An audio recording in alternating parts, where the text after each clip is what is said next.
ina fatan mahaifiyarki ta gaya miki komai ko? Ta sanar da ni komai.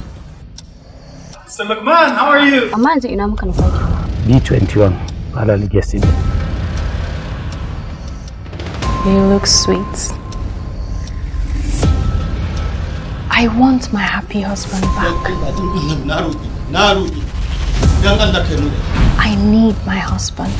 Dan mutum mai juyayi da sauya halin ɗaukar ɗabi'ar wata rayuwa. Taimaka min dan Allah. An da kanin shirin yana zuwar muku da lakabin sunan jarumi kamar haka.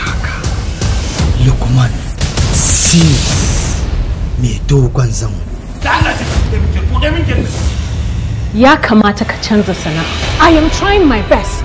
Amma ƙarfina yana neman ya gaza. Idan kin gaji da ɗaukan ɗawainiya ta ki fito sarari kawai ki gaya mu. Rijiya gaba dubu cikinta akwai duhu game da banjo. Ashe akwai wani abu ke na Aisha. Wannan gidan ba ta nan. Mu je.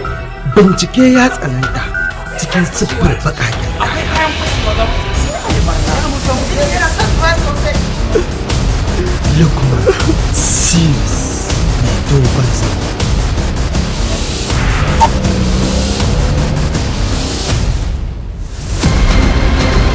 Duka hakan tana faruwa a tsakiyar gidan shirin fim ɗin Lukman series mai dogon zango. Ko da yaushe burina shine a samu nasara ba a gaza ba. Kira mun mana. Inna lillahi wa inna ilaihi raji'un. Alhaji, wai menene amfanin dukiyar da ba za ta biya maka bukata ba? Menene amfanin sanin manyan mutanen da kai? Ya cikin mama ina ta jira ka fito. Wallahi kuma ban taɓa tunanin za ka aikata wani al'amarin ba. Inna lillahi wa inna ilaihi raji'un. Me ke faruwa ka faɗa mun? That's what you keep saying. Ban ga da abin da iyayena suka rage ni da shi ba. Saboda haka umarninsa zan bi ko naka. Mashirin shirin shiryawa shirin fim ɗin Lukman Prince Bash Ali ba da umarni na musamman Sulaiman Bello Eazy. Babu wata sauran soyayya tsakanina da azzalumi wanda bai jin tsoron Allah.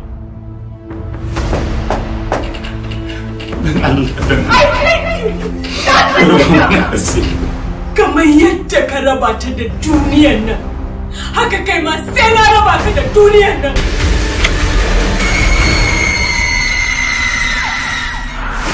Lukman series mai dogon zango.